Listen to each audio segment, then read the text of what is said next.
Yo, what up, what up, what up? Yo, shout out to the Kansas City Chiefs and all you bandwagon ass fans that are on the jock of the Chiefs for winning, and I guess they'll be advancing to the Super Bowl. I don't watch a lot of sports, so I don't know what the hell's going on. I don't even know who else is going, but congratulations to them. And all of you are bandwagoners. Shout out to Mahomes, but people are bandwagon people. No one ever mentioned the Kansas City Chiefs. Now, all of a sudden, we have 20 million Kansas City Chief fans, but that is based off the work of the good brother Patrick Mahomes with his Eric Andre looking ass. So what's going on? Welcome back, people. How's everybody doing? How are you feeling? How is life going for you? What's going on? I've been gone a few days. My dad was in town and I just hung out with my dad and my son. And sometimes we're doing all of this content and pushing content every day, every minute, every second, only to get people to come to a comedy show. And the comedy show that I have coming up, I'm gonna be in Tacoma, Washington. Y'all make sure y'all get those tickets. I'll be at Nate Jackson's Super Funny Comedy Club in Tacoma, Washington. That'll be February 2nd to the 4th. Y'all go get those tickets at LeVarWalker.com / tour dates.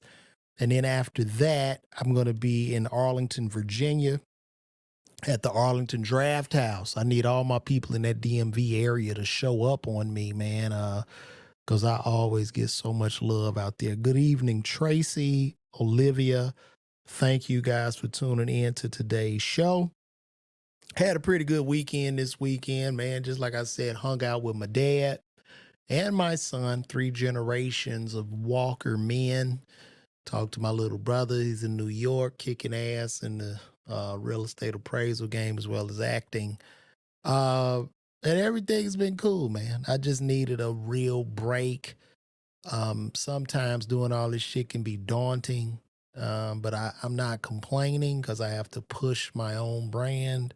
I have to push myself, and I even love the people. But sometimes it could be a little bit overwhelming where you have to pump the brake. And I want to tell anybody that's going through anything rough right now, and you working hard, and you seem like there's no light at the end of the tunnel. Just that I want to let you know, sometimes you have to take a deep breath. You have to let go and let God.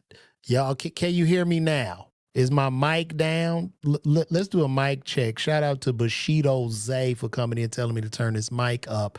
Can you hear me, Bushido? Bushido, is this better? Do I need to turn it up higher, Bushido? How is this? Is this good? Is this good, Bushido? You just said the mic was low, guys. I need you guys to talk to me. I come here to talk to you guys and you don't speak back. Talk to me. I'm here for the people. I'm good. I'm good. I'm good. Shout out to Irene Melvin Wilson, baby. They don't make that name no more. Shout out to, where's Irene Melvin Wilson? Irene, they don't make that name. Irene Melvin, Lord. That is the Lord have mercy. Jesus' name now. Irene Melvin Wilson. Yes, bless her heart. Bless her heart. Thank you for tuning in. But yeah, I just kicked it with the fam, man. Shout out Melanie Henderson. I appreciate you. Thank you for that love. I hope you come to a show real soon. So yeah, like I was saying, guys, I was just hanging out with my dad and my son, watching their interaction. And it's a beautiful thing. I'm in a very, very blessed situation for my father to be of age. He's 117 years old and he's able to spend time with his 8-year-old grandson. So, I feel like the richest man in the world, really. As I get older, I know, like the internet was saying, I was 63. I'm actually 46. But as I begin to age in life and get older, and I'm halfway home, at this age. I mean, literally, they say midlife is 50. No, it's really 40 because you'd be lucky to get to 80. But as I get midway through life, I feel rich when I'm around family. right? When I'm with my family and when I'm around genuine people who love me. Um, as far as me being an entertainer and in an entertaining business, it's a lot of shit that I do because this shit is not all ups. It's not all lights, camera, action. It's a lot of shit behind the scenes you have to do. You have to move somewhat politically. And even though I'm independent, I don't have my hand out. I don't want or need shit from anybody. And I have to let you guys know, because a lot of people come in my comments talking shit to me, telling me I'm in some Illuminati, this, that. No, no, no. You're looking at a well-educated black man. I have a doctorate degree. If I never tell a fucking joke, I'm going to be fine. Understand that. I did not go to pharmacy school all these years to be some. I've already won in life in several ways.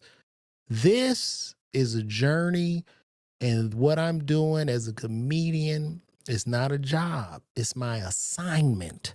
Look to your neighbor and say assignment. It's not about you going to work. It's something God calls you and tells you to do. And this is what he is called to tell me to do. And I have to continue on this mission. Okay? But I have things in place where I'm going to be okay. And I have to remind myself, well, sometimes I forget about it, but I have to remind myself, and I have to let a lot of the haters know that shit. And this is why in my comedy career, I even got pushback doing black urban comedy because I was educated and had my doctorate in pharmacy, made a great living, and then I was funnier than 98.9% of the comedians in my class and a lot above me. And so I'm going to be okay. And they would hate and push back. They don't like seeing. We often talk about what the white man is doing, what the Illuminati is doing, but we need to focus on what we do in our own community, which is an argument I bring up often. Here I am, black, doctorate, pharmacist, funny guy, comic view, came up in the bowels of urban and black comedy, being able not only to do black comedy, but I can switch up and do mainstream, which a lot of guys unfortunately cannot do. But through my progress and journey as a comedian, with them knowing I'm a pharmacist, it's a great story, right? Well, a white lady by the name of Amy Schumer happened to see me performing, and she said, "Wow, you're so funny, LeVar. Why don't you come and play yourself on my show? And not only play yourself, but write on the show." Do you think anybody that looked like me gave me a fucking opportunity like that? No, they didn't. No, no. No, it don't work like that. So that's where I stand. I love my people, but sometimes I have to call people out on bullshit. You know what I mean? Like there was a post that I did on Instagram recently, and 50 Cent was complaining about not receiving an Emmy Award. Now, I'm going to say this straight up. I love what 50 has done. You know what I mean? I loved Power, the first Power. But the comment I made was like, hey, 2,000 shows about brothers and sisters selling dope seems a little bit redundant to me. Okay? I liked Power. That's enough. That's enough. I don't need to see Power, Power Book 1, 2, 3, 4, Canaan. Everybody is selling dope. All black people, with the exception of Tommy. Okay? These are imagery is everything. We fought for many, many years to stop playing the roles of pimps, prostitutes, maids, and janitors. But now, for whatever reason, I call out the obvious and I received pushback. And they want to tell me about The Sopranos. And the only shows they could compare was shows that were 30 years ago. I love a great drug dealing show, but we need to have them cyclical, maybe every 10, maybe every 15 years. But I don't like, after a while, it just because you seeing black people literally killing each other on TV all day on Stars. There has to be a pivot. He has to have something else. He has to show something of love, something of family. It has to be something else. It has to be. Why Tyreek got to be a dope dealer? His daddy sent him to school. Well, first of all, it's so much dysfunction. What's up, Kiki? It's so much dysfunction because even when you watch Power, I love Power. I never miss an episode. Me and my wife would wake up every Sunday when it came on, and that's we were we could not wait for the new episode of Power. Now, as it ended, you know, Tyreek kills his daddy, and he begins to take over the family business of selling dope. I mean, after his father has worked his ass off to educate Tyreek, hold the family down, and Tyreek, for whatever reason, turns into a killer and a drug dealer. Could he have not like turned into like some super high smart tech guy that made apps? Imagery is everything. It's everything. So people were pushing back against me on Instagram. These people were very, very mean. They were telling me I was a nobody. I'm a fuck it. Some nigga on there said I was a nobody. And I said, wow, well, it's quite funny how you are responding to a nobody, which makes me something to you, sir. Because I get petty. I don't mind arguing with people in my comments. I'm not going to just sit and let you talk to me any kind of way. Oh yeah, and I'm keep going, but today's sponsor is brought to us by this nose hair trimmer from Temu. So Temu will be our sponsor for today. If you need a nose hair trimmer, especially if you're an elderly gentleman as myself, where hair doesn't grow on my head, but I can get cornrows of nasal hair. And that shows us how funny our God is. He likes to play jokes. But nose hair tweezers, get these. You need them. You need a lot of men walking around. You got on $2,000 worth of clothes and shit with all that hair hanging out of your nose. It's disgusting. Nose hair trimmers. So I'm sitting there arguing with these people, and I don't mind. I like a good argument. I don't care.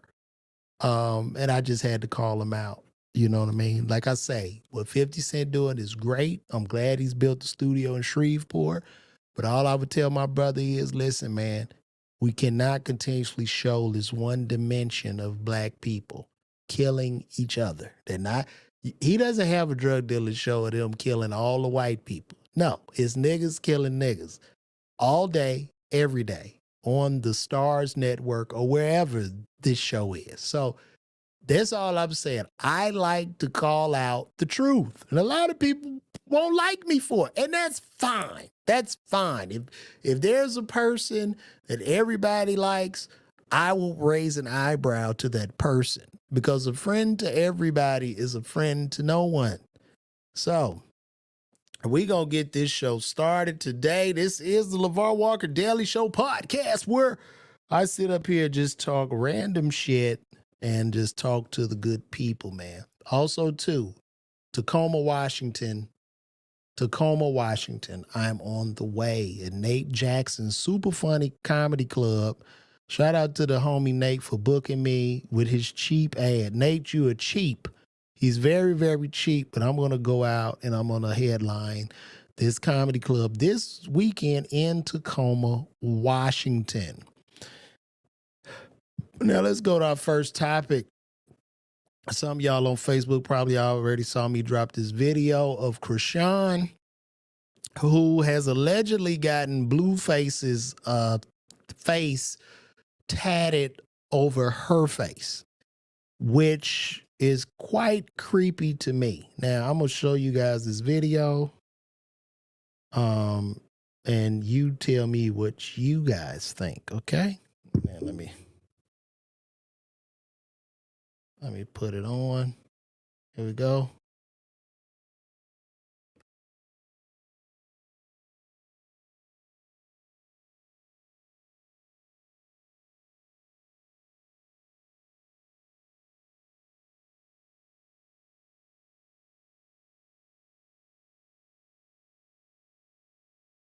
This is quite sad. This is quite sad. I'm hoping. It is my biggest prayer that this is a joke and this is some type of henna that she had put on the side of her face, but based off of her mental capacity and looks like there's some definite mental health issues going on. I don't think so. I think she actually got this guy tatted on her face. I prayed that this could have been a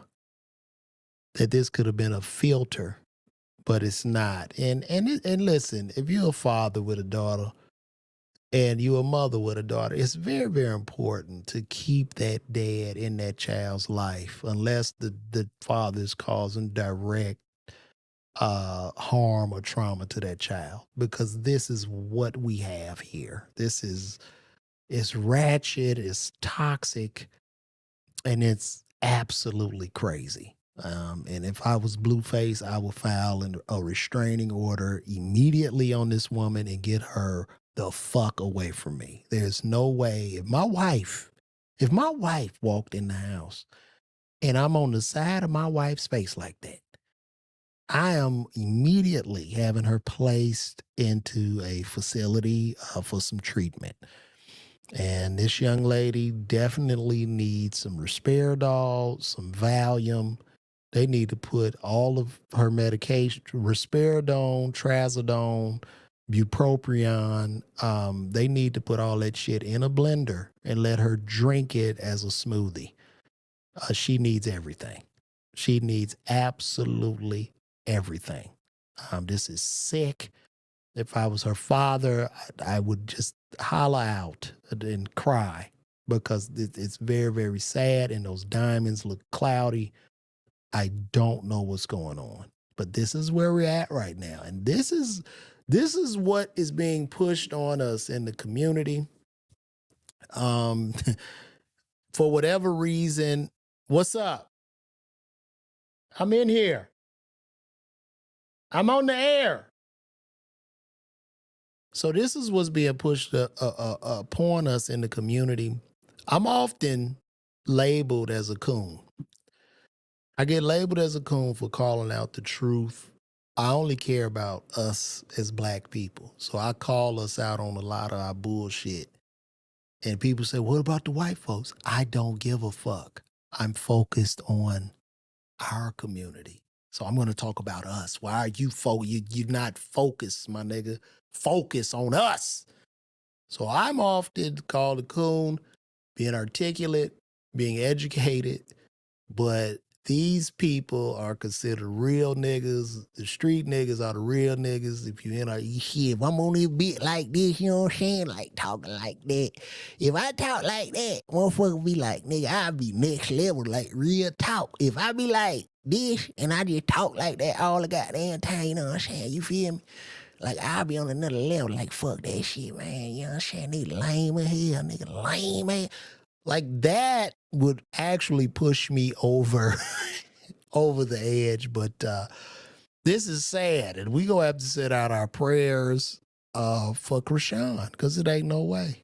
And I mean, how does she get this shit removed? Like, she already got all the mother tats on the side of her face. And she's a decent looking girl. When she put her tooth in and you erase all of the tattoos, pretty young lady. But what happens when Blueface kicks her ass and she wants to get this off? Is she going to take a knife and just skin her jaw? What is she going to do?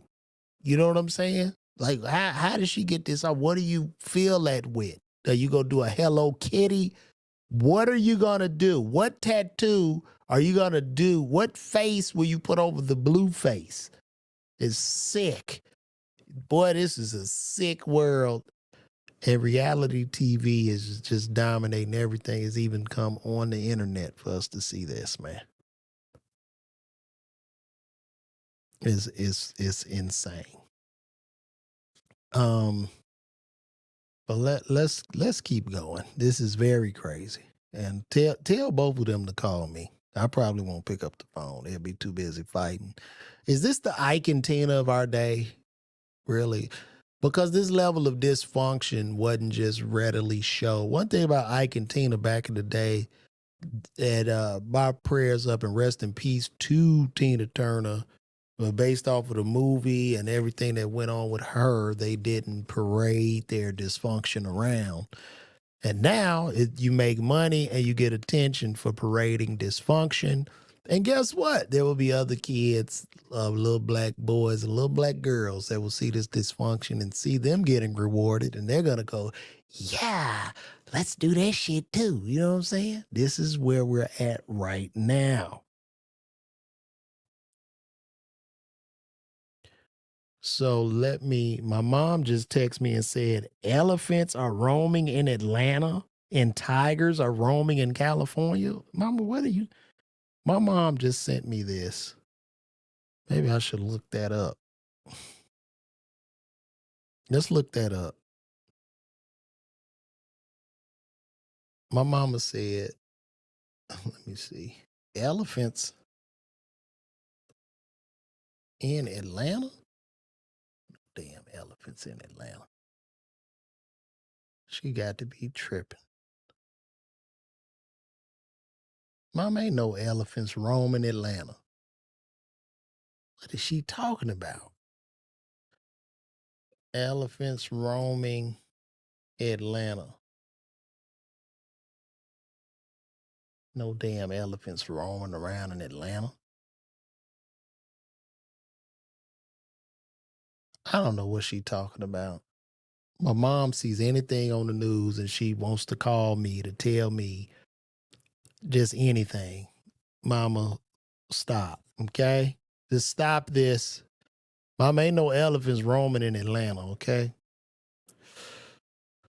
All right, and let me keep moving on here. In the news today, too, I talked about this on the last show I did. It was in regards to the good sister Jess Hilarious.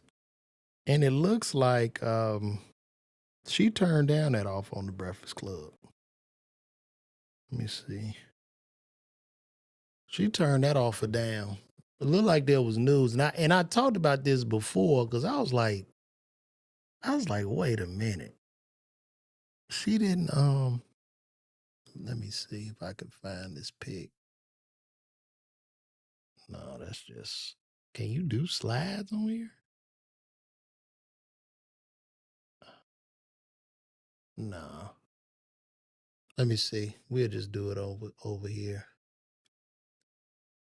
Let's see. I just saw a whole report on that. And they've been asking her about this all day, but I just saw a pic. I just saw a picture where it says that she turned down the offer. That's what I saw. Yeah.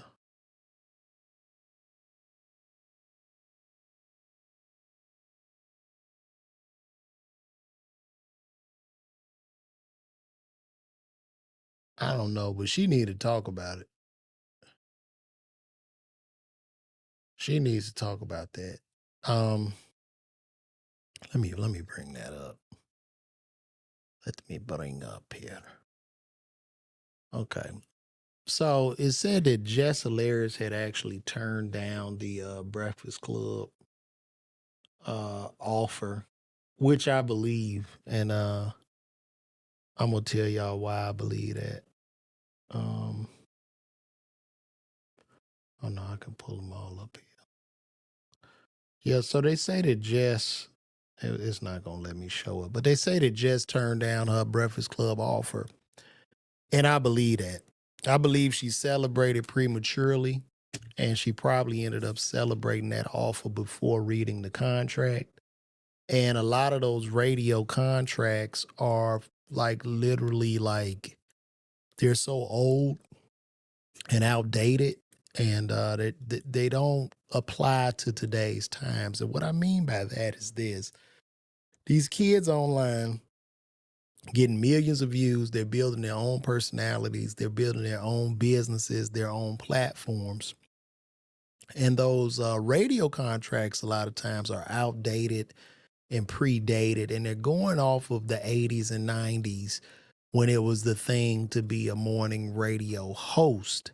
And what the radio has failed to realize is that nobody listens to the radio. So if anything, radio stations, if they were smart, they should want to they will want to partner with these people. Now, as far as how y'all feel about this young lady, that's how y'all feel. I've never had any issues with her. She's always very sweet and kind every time I talk to her.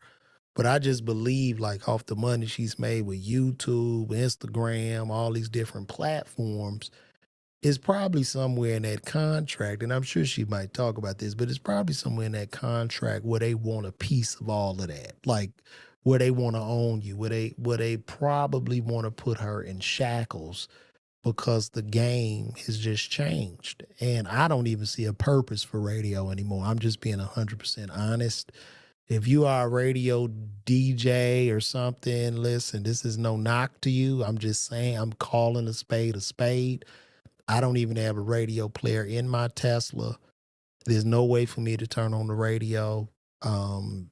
And a 10-year-old car now is a 2013. So, which is fully equipped with Bluetooth and all these options for you to listen to a podcast. Nobody's listening to radio. And by the time radio is talking about a certain subject, we've already seen it on Media Takeout or World Star Hip Hop or The Shade Room. So I don't really know. I think radio is dead.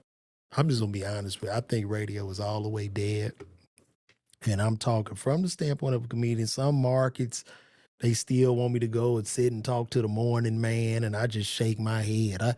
The last time I was on radio, I asked the people, are people still listening to this? And yeah, they're listening. I'm like, I doubt it. So, I'm not going to knock that young lady if she turned it down. If that is true, this is just something I read.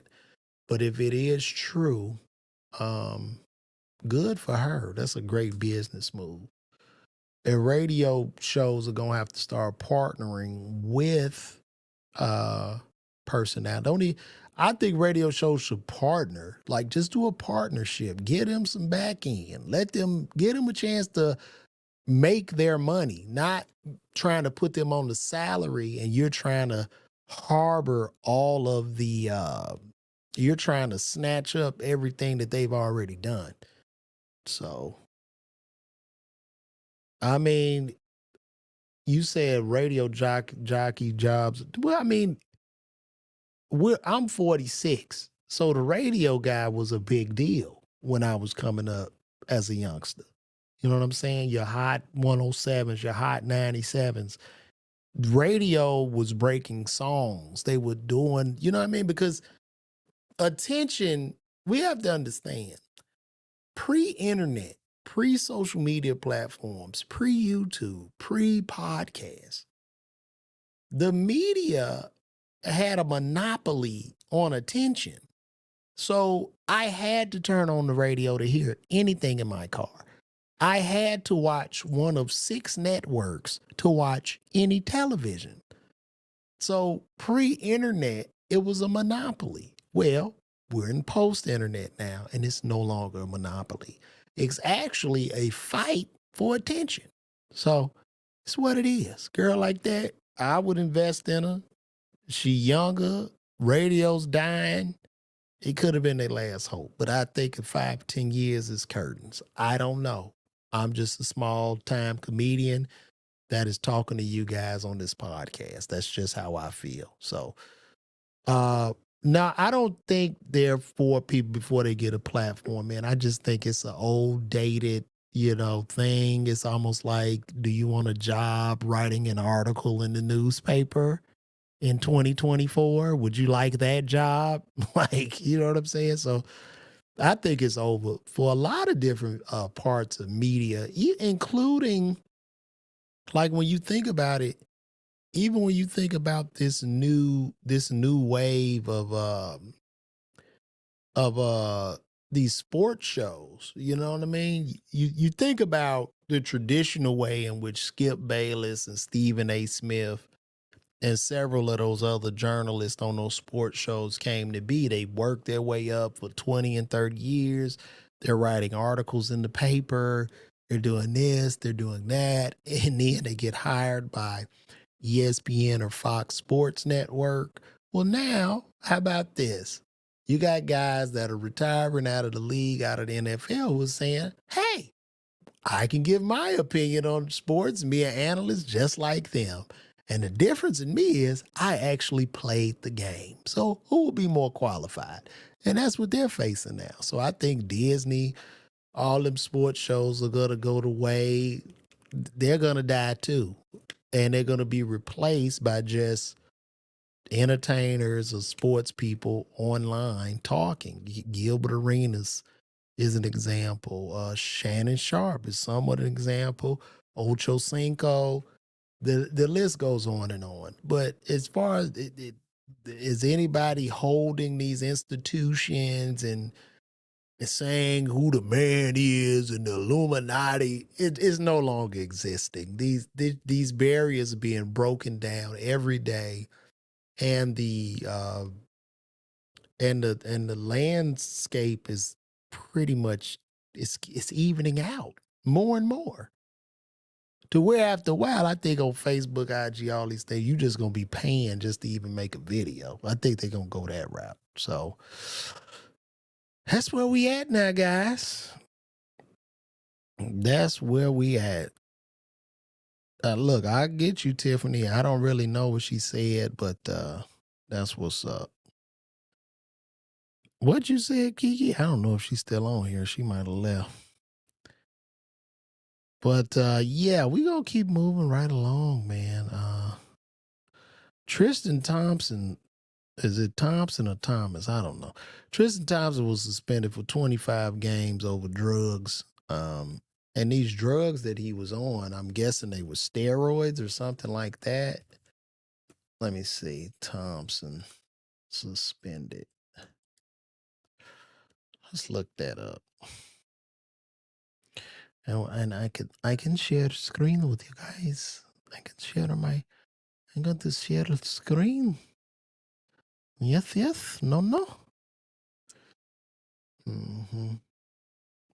Let's see.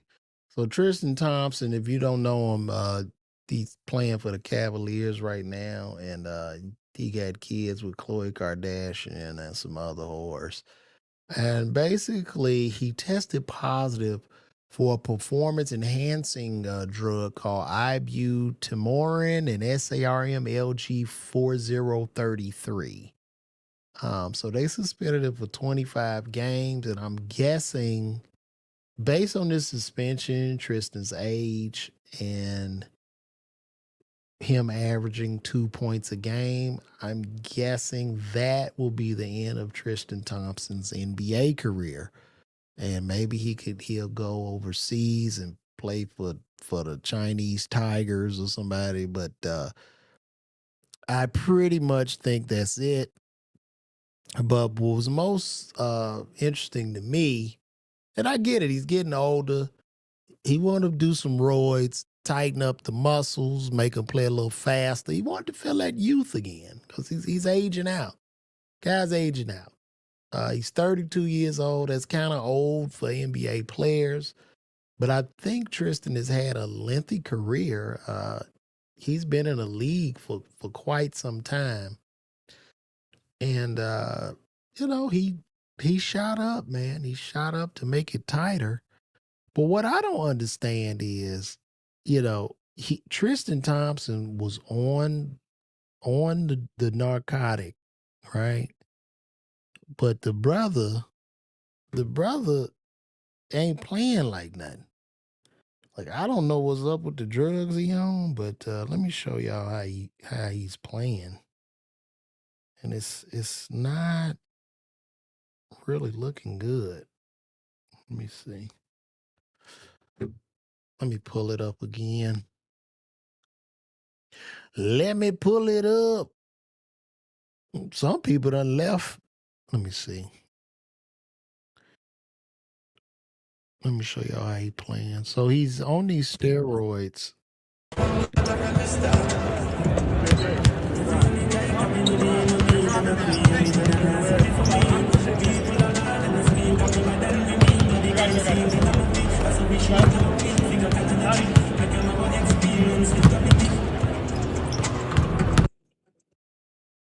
Yeah, I don't know how he on that shit and he hooping like that. I don't get that. I listen. They might well just let him stay on it. Cause what he gonna do with that? Look at that. Look at that. What he doing? Look at that. Yep, give it to me. Give it to me. He play like an old church bastard. Yep, uh-huh. Give me one more. One more. Give me one more. Give me one more. There we go. There we go. He play like a 1960s player. Like, what are you on, bro? What are you on? Yeah, man. Tristan, listen. Let me tell you what you need to do. Here's the game plan, man. Just go and get back with Chloe. Move in. Probably you might need to marry her. She's sitting on $1 billion, man. You still probably sitting on a nice bag, probably got 10, 15 left. But just get with Chloe, be a kept man, shut your mouth, young brother, and you'll be all right. I mean, unless you've made some proper investments and you have some type of other businesses, that's the only thing I see right now. Go get Chloe pregnant again. Okay. You're gonna have to do what them women are doing. Just take a note out of there, take a page out of these women's book and go do that. Go knock up Chloe a couple more times and just be a family man because this is a wrap. This is a wrap. Off of them steroids you on, brother, you supposed to be backflipping, dunking, shooting from half. Because if I'm gonna do some drug, that's what I want to do. If I'm gonna do a performance enhancing drug, like the worst thing to do is do performance enhancing drug when you never really had a performance. So now the enhancement is only making you worse, or it's magnifying how bad you were, and now you're just shooting bricks and shit, shooting hard bricks, strong bricks, cause he's strong and he on the PED meds. So, Tristan, my brother, give me a call. When you see this podcast, call me and we gotta have this talk. Cause this is just not it. This nigga that's like somebody taking Viagra and you only getting hard in the middle. That'll be the same thing. Yeah, you take a Viagra, you still soft. It's just not these drugs are not working. And the league should rescind it and just let him retire or something. But I think it's over. I don't see anybody picking him up. And let me go back. What is Tristan averaging per game? Mm, let's see what his average is. Yeah. Woo! My brother. My brother coming in at a whopping 8.8 points per game. Damn. Woo! Lord have mercy. Let me see. He playing center for the he got him a good 8.8 points, 8.2 rebounds, 1 assist, and he's about 52% from the field goal. So, man, that's what is his what's his career stats though? Is that Lord have mercy? Damn. What, my goodness. Yeah, that's he done, bro. He done. He's cooked. He's a cooked goose. Go on, get back with Chloe, man. Call it a day. Shit.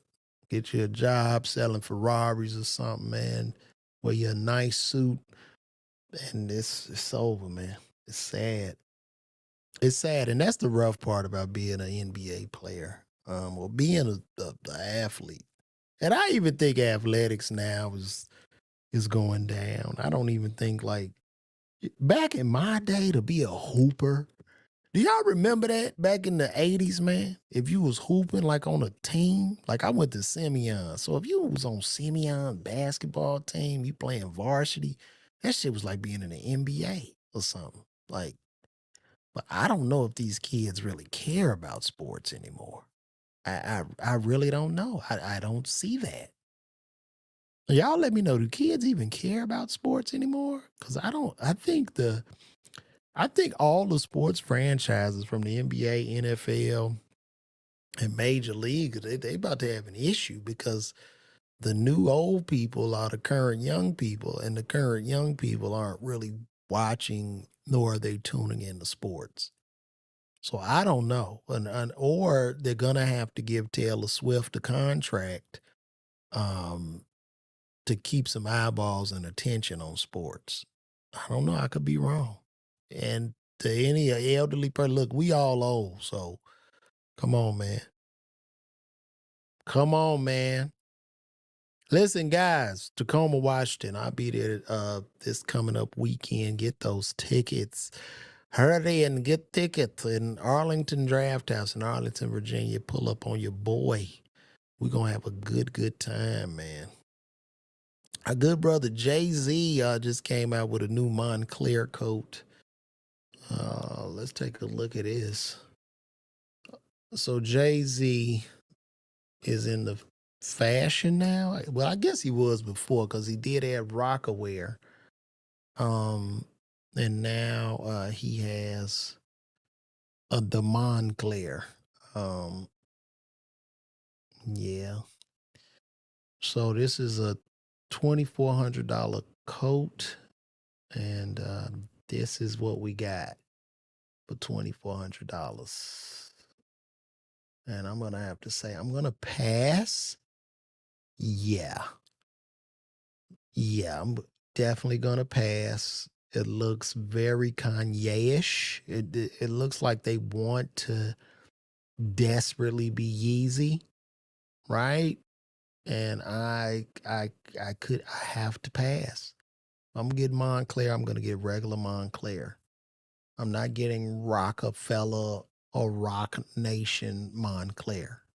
No, because all of those people at Rock Nation are gonna get these coats for free, and us ducks are gonna be the ones they're gonna pay the $2,500. I don't see it.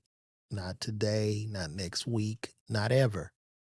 And leave the fashion to Ye. I'm sorry. I'm sorry, man.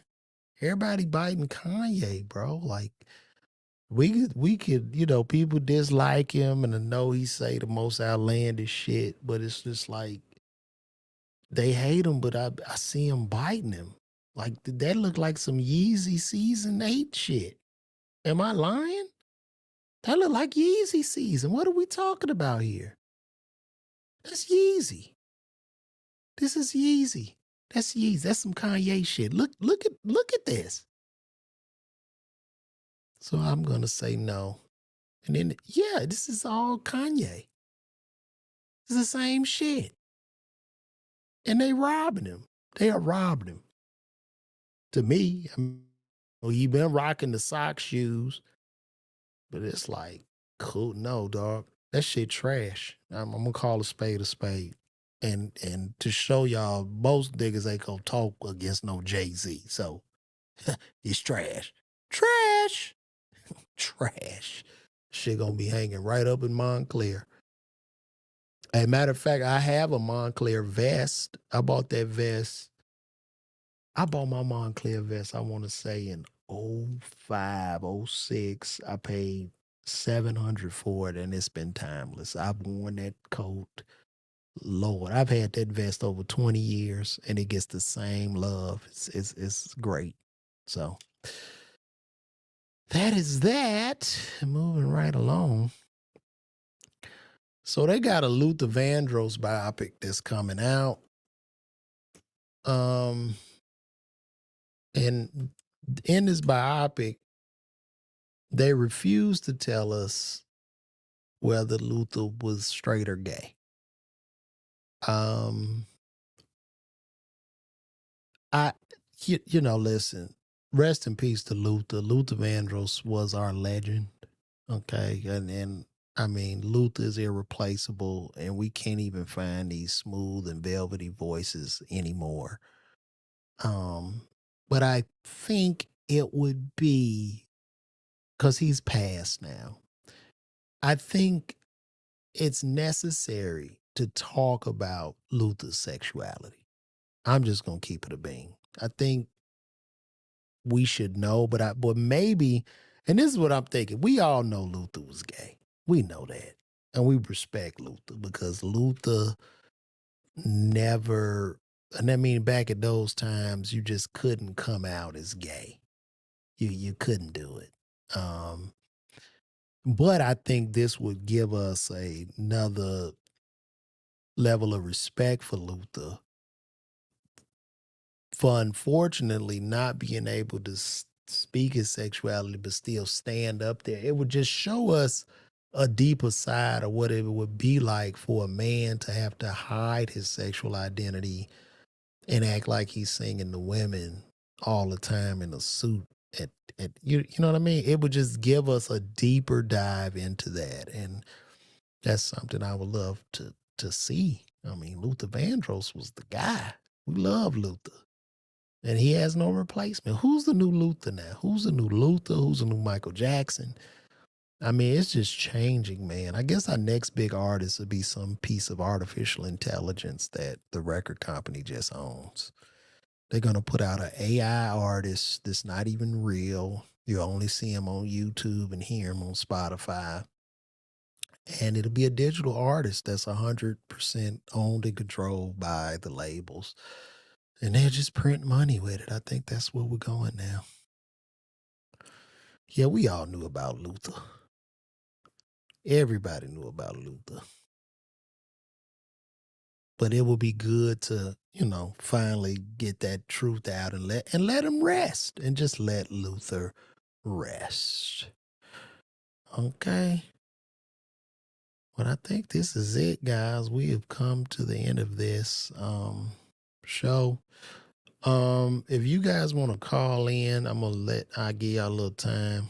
We could call in if you would like. You can call me at 678-310-7139. And you could just let me know what's on your mind, how you feel. Tell me about the show. And we can keep it rocking and rolling. But I'll give y'all to about 7:32 or 7:33 to call in. And then after that, I'm turning this off. And I'm going to see y'all Monday. Okay? That's how we going to do this. Let me see what we got in the comments. Like I say, 678-310-7139. You can call in right now to the LeVar Walker Daily Show podcast if you would like. I'm going to go into the comments here to see what's going on. Yeah, we all knew about Luther. The black people know. We know. We know when our loved ones are gay. They don't even have to tell us. We be like, we know. High church break. Yeah, it's been a long wait. I was moving a 3-bedroom. Man. If y'all can donate to Reginald Quails, he needs $68 to move into his home. Please do. So I'm gonna give y'all another minute. If y'all want to call in, 678-310-7139. It'll be great. It will be great. And make sure to get those tickets, man. Because I'm going to have my ass in Tacoma, Washington. I hope it's not too cold out there. I hope it's not too cold. I hope it's good, not too cold. And I have a good time.